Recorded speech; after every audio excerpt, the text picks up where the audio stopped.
Aí galera, mais um vídeo aqui no canal e dessa vez temos uma participação especial. A gente vai falar um pouco sobre Linux, sobre Gentoo, sobre BSD, um pouco sobre segurança da informação e eu estou aqui com o... Pode continuar. Faz uma apresentação. Beleza, galera. Quem tá falando aqui é o Rony e como foi dito aí, a gente vai fazer talk hoje sobre o Linux, especificamente o Gentoo e o FreeBSD, né? A gente vai focar um pouco mais na parte dos FS do FreeBSD, mas a gente também vai falar sobre outras coisas também, né? A gente vai falar sobre a relação do Gentoo com o FreeBSD. Sim. Então vou fazer algumas perguntas, né? E vamos explicar para o pessoal que está começando agora o que é o Gentoo, o que é o BSD, o que são sistemas Unix, até para o pessoal que já está bem, digamos, o pessoal que vem do Windows, para ter uma noção, né? Então nós temos o sistema... Tá bom. Pode falar. O FreeBSD, ele nasceu na Berkeley, né? Sim. Lá na instituição da Berkeley. Sim. E o file system dele, os ZFS, o Zettabyte File System, ele já é de outro lugar. Ele já é lá da Oracle, né? Que é a Oracle especializada com banco de dados, né? Sobre o Linux, ele veio depois do FreeBSD, bem depois, né? Que o FreeBSD ele é de 92, o Linux, eu não sei a data, mas ele veio bem depois, né? Ele veio quase que no fim da década de 90. Então, tipo assim, eles seguem linhas diferentes, né? Ambos são Unix, mas no caso do FreeBSD, ele descende realmente do código Unix, né? Sim. Já o Linux, ele só tem a filosofia mesmo Unix. No caso do Gentoo, o criador do Gentoo, ele era usuário de FreeBSD, só que ele não estava satisfeito e queria usar o Linux, né? Então ele pegou e falou, olha, eu gosto muito do Ports, o Ports Collection do FreeBSD, que inclusive tem no NetBSD também em outros BSDs, né? Sim. E ele pensou, tá, então eu vou fazer meu fork, só que eu vou fazer ser mais automático, assim, né? Porque no FreeBSD tu precisa dar um CD na pasta, né? Diretamente do... Tipo assim, você tá na raiz, que é o barra USR barra ports. Sim. Lá você tem a árvore e lá tem as categorias dos aplicativos, né? Aí, por exemplo, você abre uma categoria, aí você tem o aplicativo daquela categoria e você dá um make install. Ele vai compilar e vai instalar para você. Bem simples. Mas no caso ele queria fazer algo mais complexo, né? Então ele fez lá o fork dele e chamou de Portage, né? Inclusive tem até o Portage no kernel do FreeBSD, né? Que é um projeto chamado Gentoo FreeBSD, que foi abandonado, mas acho que até 2018 estava funcionando ele. E o legal é que tem até o Gentoo com o kernel do FreeBSD, né? Kernel BSD. Exatamente. É legal. E o Gentoo é o Linux mais rápido. Para quem nunca testou e queira se aventurar no mundo do Gentoo, nossa, é um sistema perfeito. Claro, tem as falhas, né? Uma que outra, mas depois de que a pessoa consegue configurar bem o sistema, não precisa mexer mais. Assim, fica chato, né? Porque depois que você faz a coisa ficar lisa, Sim. você não tem mais nada para fazer. Você só usa o computador e pronto, não tem mais o que fazer. Sim, é isso. Tipo assim, você tem que atualizar o computador e é isso. Sim. Não tem nada para fazer. E o legal é que com esse uso, digamos, a pessoa perde um tempo durante a instalação do Gentoo até. Tem como fazer aquele speedrunning lá, que faz a instalação rápida, mas se a pessoa quiser uma instalação mais customizada, ela vai ler a documentação, né? E vai fazer a instalação, mas mesmo que demore 5, 6 horas ou alguns dias, mas depois que tiver bem configurado o sistema, não tem muito que se preocupar com... Não é igual um Windows da vida que quando dá a tela azul tem que formatar, né? Tem que ir lá e instalar o Windows de novo. Inclusive tem aquela coisa do Stage 4, né? Que geralmente a gente faz assim, a gente baixa o Gentoo. Sim, Antigamente era do Stage 1, aí faz o 2 e faz o 3. Hoje em dia não, hoje em dia tu só pega o Stage 3, né? Já sim, tem os stage binários 3. pré-compilados para te começar a instalação. Dá para tu fazer do zero com uma CLI chamada Catalyst. Configura os dot files lá e ele faz tudo, né? Ele vai compilar o Stage 1 e tal. É uma forma de você otimizar desde a base, né? Otimizar tudo mesmo. Tem Sim. um projeto chamado Gentoo-X que ele faz isso, né? Porque tem algumas coisas que só dá de habilitar se você fizer desde o Stage 1. Mas E, assim, o que eu ia falar que dá para você fazer o Stage 4, que é você pegar a sua instalação atual, comprimir num tarball e guardar. Eu fiz isso, né, antes de migrar para o FreeBSD, eu fiz um backup da minha instalação do Gentoo e tá lá. Eu tenho um RAID, né, eu já te mostrei, eu acho, sim, sim. e tá lá guardado no RAID. E é uma, nossa, é muito bom, tem, dá para fazer backup do sistema, dá para ter uma forma de fazer manutenção no sistema também. Não tem muito o que falar na questão de segurança e na questão de usabilidade do sistema, né? Tipo, é um sistema muito bom. No, no caso, se tu tem duas linhas para seguir, né, ou tu escolhe desempenho ou tu escolhe segurança, não dá para ter os dois, né? É, isso é verdade. Não dá para ter os dois. No caso, se tu quiser fazer o teu computador ir o mais rápido possível, tu vai quebrar alguma coisa, né? Tu vai deixar alguma coisa mais insegura, por causa que as flags de otimização, elas já deixam o código mais inseguro, né? Então, depende do código também, depende do código. Sim. Mas em geral, sim. Tinha um cara, inclusive, que eu acho que tu sabe quem é, que ele colocava menos O1, o nível 1 de otimização. Caramba. E também ele usava só uma thread do computador, né? Por causa que Sim. ele dizia que várias falhas vêm de uso de multithread, né? Isso não é mentira, isso é verdade. Sim. Mas eu acho que a gente não deveria sacrificar tanta performance, né? Usar uma thread, imagina.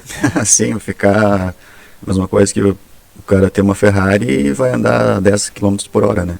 Tipo, Mas tem uma coisa que eu dou razão, que às vezes a estabilidade é bem melhor que performance. Às vezes não. Para mim, pessoalmente sempre, né? sim, Eu acho que isso já é uma deixa para falar sobre os ZFS, né?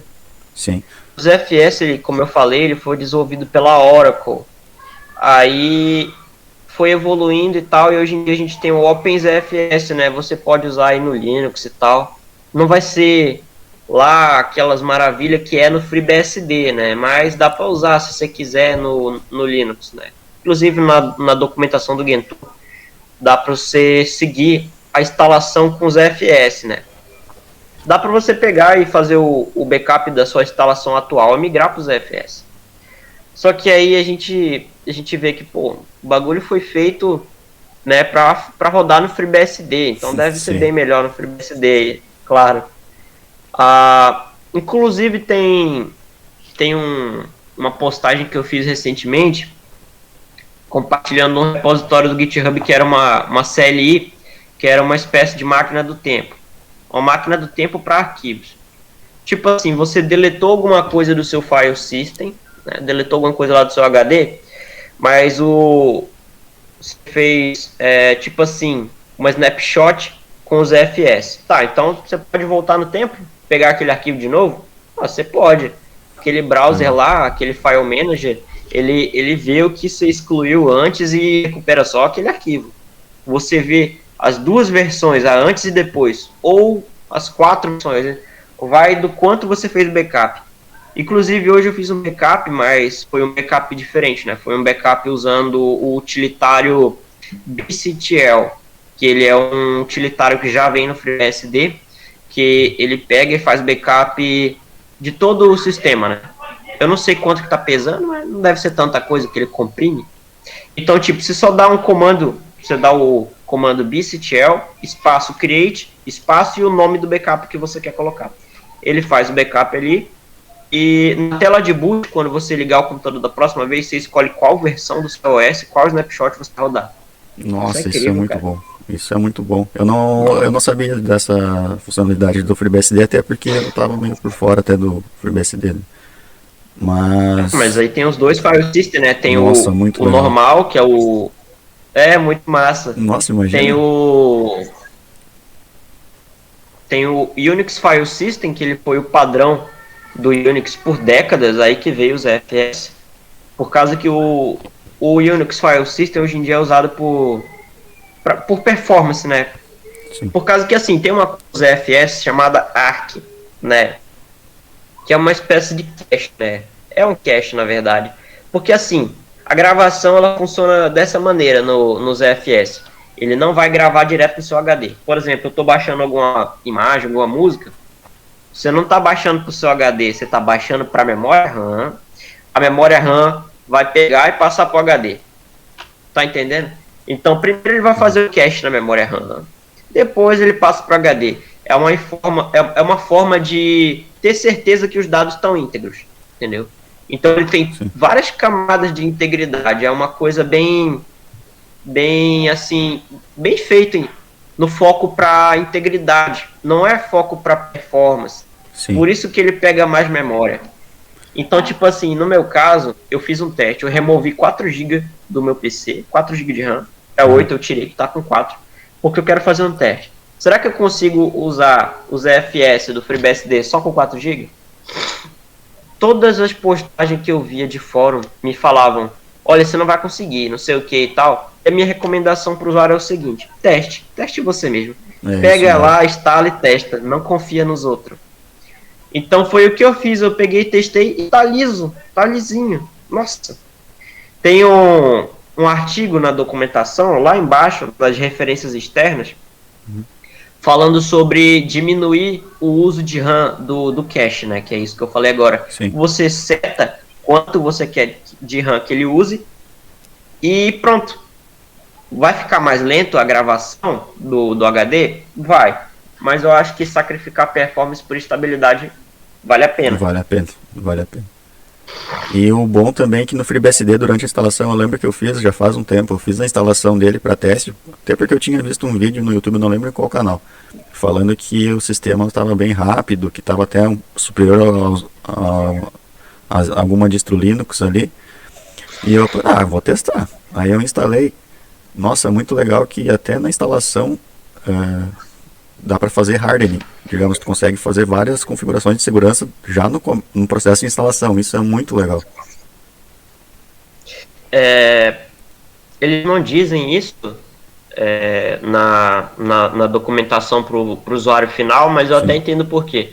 Mas assim, se tu quiser, tu pode sair daquela tela que ela é um shell script, né? Aquela sim. tela de instalação parecida com a tela de instalação do Slackware. Você sai dela, você vai entrar num shell. Quando você entra naquele shell, você a gente tá assumindo que você sabe o que você está fazendo. Então você vai instalar o FreeBSD manualmente, né, dando comandos ali e tal. Inclusive tem um artigo, eu lembrei agora, eu guardei esse artigo, falando sobre como você pode compilar do zero, FreeBSD. Nossa, Sério, isso aí é do legal. zero, tipo, compilar a userland, compilar o kernel, baixar snapshot do Snapshot. ports Aham. e, tipo, tudo do zero, tá ligado? Direto do Git e tal, e é isso aí. E deve ficar bom pra caramba, né? O pessoal gosta bastante de usar Mas FreeBSD em servidores e tem bastantes empresas, normalmente empresas grandes, que elas usam muito o FreeBSD. Só que agora ele está se popularizando para os usuários finais também, né? Isso que é legal. assim, cara, eu não posso dizer se está se popularizando agora ou não, porque a gente tem que entender o seguinte: não tem nenhuma forma concreta da gente rastrear os usuários, né? Isso, Não, não, eu isso também não não tem como. concordo com essa Não coisa. tem como. Rastrear, Não porque tem pensa como. comigo, para você saber quantos usuários existem numa distro, você tem que rastrear o usuário, não tem? Sim. Então, como é que a gente vai saber quantas pessoas usam FreeBSD? Isso é impossível. Ou para Deve ter MBSD, uns então, caras. nenhuma. Inclusive, se você Porque Inclusive, se não. você abrir agora o site o site da estatística do FreeBSD, Sim. você vai ver que lá embaixo, eu te mostrei um dia desse que tava lá 2 usuários de FreeBSD, de OpenBSD. Isso é ridículo. Sim. Claro que tem mais gente usando o OpenBSD. Como que vai Então ter não só é uma duas estatística pessoas? verdadeira. Sim. Não Não, é mas uma é que no estatística site do verdadeira. OpenBSD já tem, né? Apenas duas portas. Apenas duas conexões, né? Digamos, são essas duas É pra não pessoas. ver, é tão seguro que não tem nem como ver quantos usuários tem. Sim, né? Não Ah, é. é. Sim. E daí pensa, são duas pessoas, é o cara que desenvolve e o usuário. São duas pessoas. Ai, ai. Pois é. Daí tava tendo uma discussão esse dia falando sobre o desenvolvimento do OpenZFS no Linux, né? Porque dá Sim, para usar, né? Mas não é lá aquelas coisas. sim. Estão falando que é o Linus Torvald que não deixa os caras colocar. Aí, Certo, né? pois é. Ele não é muito de gostar. Ele não gosta muito que deem opiniões sobre o kernel, né? É, a última palavra é a dele, né? Sim, é ele. É a mesma coisa com o Slackware, com o pessoal que tem Patrick. um projeto e. Não, esse projeto é meu, eu que decido o que vai passar, o que não vai. Normalmente é assim. Pois é, cara. Daí é isso mesmo. Tem mais alguma pergunta? Ah, deixa eu pensar. Bom, vamos falar sobre Gentoo, né? Ah, é, tem bastante coisa para falar sobre Gentoo também. Gentoo. Quando que você começou a usar Gentoo? Já faz 2 anos já. E dá pra se dizer que é um usuário avançado. Sim, porque se não fosse todo o conhecimento que eu adquiri ali através de canais, grupos e tudo mais, e a gente conversando também, até, nossa, o sistema é aquilo que eu te falei. Para mim, é um dos melhores sistemas que eu já testei. Não tenho o que discutir. É bom mesmo. Inclusive dá para você fazer umas maracutaia no Gentoo para você compilar usando o processamento de outros lugares, né? É o dist-c, alguma coisa assim. Você pega o processamento de algum computador aí, você de alguma forma você une, aí você vai emprestar processamento dele para compilar alguma coisa na sua máquina. Isso é incrível. Dá para você pegar o que já foi compilado na sua máquina e servir para as outras máquinas usarem. Então, você está servindo os binários, né? Cara, dá para fazer muita coisa. Nossa, dá para fazer coisa pra caramba. Inclusive, aquele make.conf, ele tem no FreeBSD, só que o make.conf do FreeBSD, ele tem mais coisa. Tem até uma variável no make.conf do FreeBSD que eu estava vendo, que aponta para sua configuração do seu WM. Isso é bom, hein? Tipo assim, tu tá compilando do ports, o DWM, por exemplo, Sim. e você quer que use uma configuração pessoal sua. Tá ótimo, você vai, coloca a variável lá no make.conf do FreeBSD e ele vai compilar com essa variável. Massa, né? Massa, massa. E sem falar que tem o Pentoo também, que é o pessoal que trabalha com segurança da informação, pentest. É uma distro muito boa pro pessoal que quer se aventurar aí. A comunidade do Pentoo ela é muito boa. A gente tava lá no grupo, eles usam uma bridge do IRC junto com a bridge do Matrix e com outra bridge do Telegram. Então, tipo, os caras estão parando lá. Sim. Mas eles são legal, sério. Muito pacote legal lá e tem muito mod de kernel que os próprios usuários fazem e colocam lá disponível. Então é muito legal. Tu vai aprender muito naquela comunidade, né? Se tu for lá, né? Os caras. Sim. Que assim, não é só pra usar o sistema operacional, para você interagir também. Sim, criar uma comunidade e isso, troca de informações. Troca de informações, sem troca de informações não tem conhecimento, né? A coisa só vai pra frente quando tem uma comunidade. Isso aí. E o sistema No se caso da mantém, né? comunidade no caso da comunidade do FreeBSD, eu acho que só o IRC e o próprio fórum, porque os outros grupos, eu não vi nenhum grupo do Matrix, do FreeBSD ainda. Eu acho que eles gostam mais do IRC. Sim, o pessoal também mais antigo e até algumas pessoas que já estão são meio paranoicas assim, elas gostam muito de IRC. Ironicamente, o IRC não é um bagulho seguro, né? O pessoal paranoico usa IRC, mas o IRC não é seguro. Não, não, o bom mesmo é o Matrix. Nossa, Matrix, sim. Matrix é legal. É, pena que ele é lento, mas é criptografia, né? Fazer o quê? Sim, é Criptografia aquela. deixa o bagulho lento mesmo. Sim, é aquela mesma coisa que a gente tava falando antes, que se tu quiser performance, tu vai perder um pouco de segurança. Isso é óbvio. É, não pode ter os dois. Sim. Inclusive, tem como colocar criptografia nos EFS, mas isso não é uma feature nova. Mas tem também como você trocar o algoritmo de compressão do seu file system. Só que aí exige 16 GB de RAM, né? No mínimo 16 GB de RAM, para você colocar o LZ4 como algoritmo de Sim. compressão do seu file system, né? Aí, no caso, todo arquivo que você colocar no seu HD lá, ele vai passar pro ARC, depois ele vai chegar comprimidinho ali no seu HD. Isso é óbvio, mas você vai precisar de bastante RAM, né? Sim.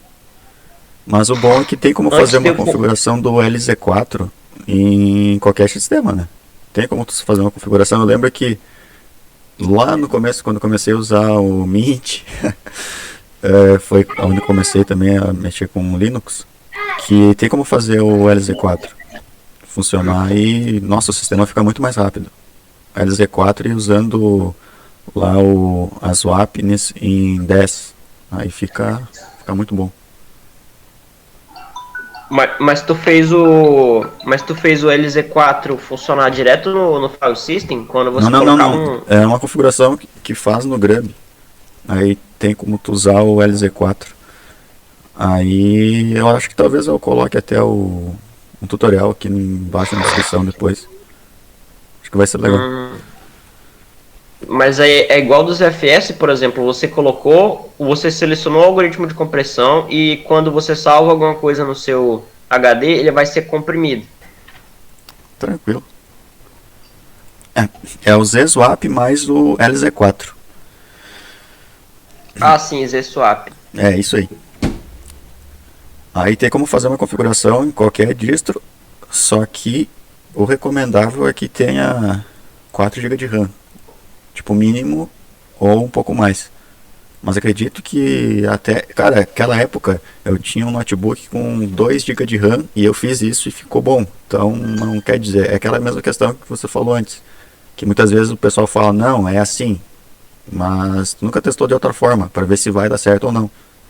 É a mesma coisa.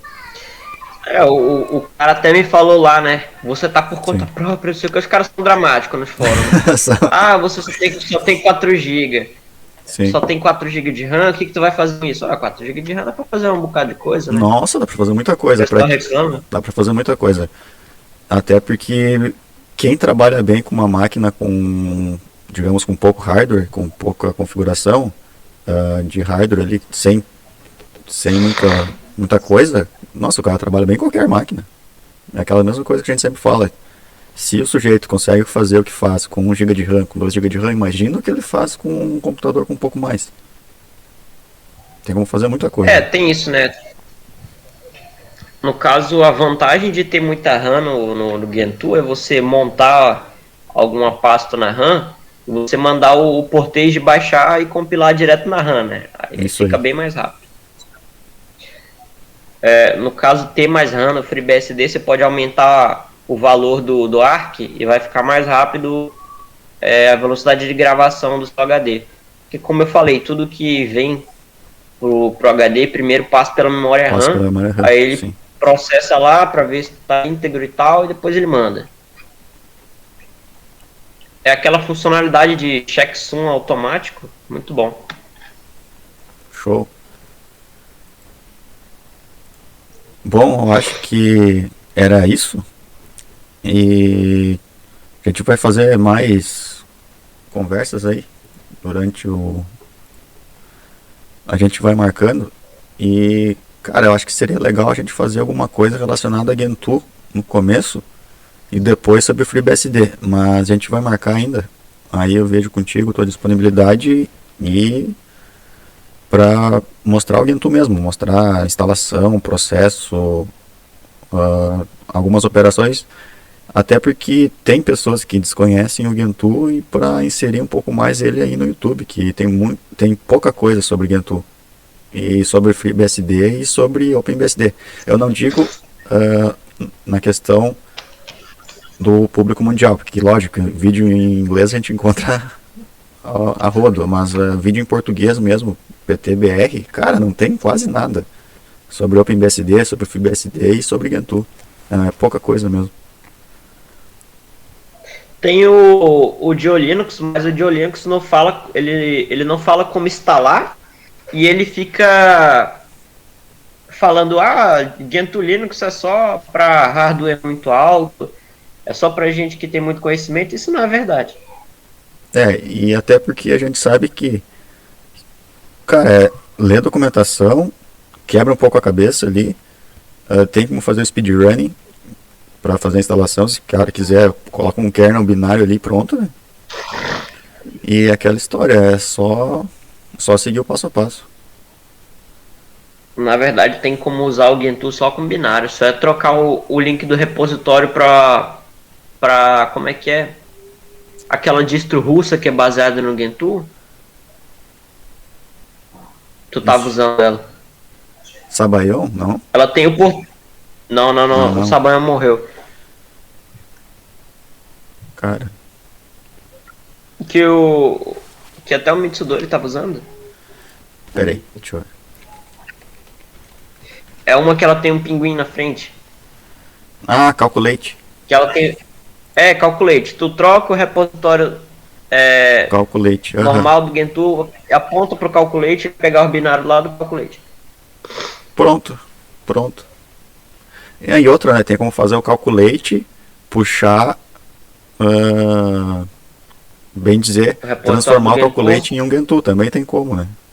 Aí usa o kernel binário do Calculate mesmo. E eu tava vendo também, tem como tu usar também tu compilar um kernel usando, bem dizer, transformar todo o Calculate no Gentoo, só que é um outro processo também, que demora um pouco mais também. Também compilar um kernel, né? É que o pessoal sempre se complica na compilação do kernel. Sempre dá problema. Se for a primeira vez que a pessoa estiver fazendo, normalmente as pessoas têm problema. Eu acho assim que a compilação do kernel ela só dá problema se tu customizar alguma coisa. Sim. Tu esquece algum drive, esquece alguma coisa. Nossa. Se tu deixar a config default, não vai dar problema. Uhum. Tem como usar também kernel genérico, né? O genérico. Se as pessoas também às vezes tem como usar um kernel genérico, no caso, binário mesmo, ou tu consegue também, digamos, selecionar só o que tu vai ocupar ali, pronto também, sei lá. Mas leva algumas horas, né, pra te selecionar aquilo que tu vai usar, né? Sim, aquilo que a gente tava falando, demora um pouco a instalação. A parte que mais demora é o kernel.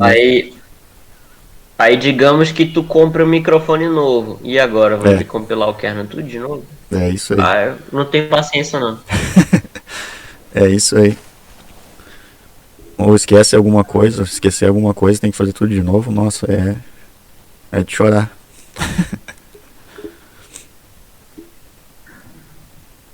Bom, isso aí.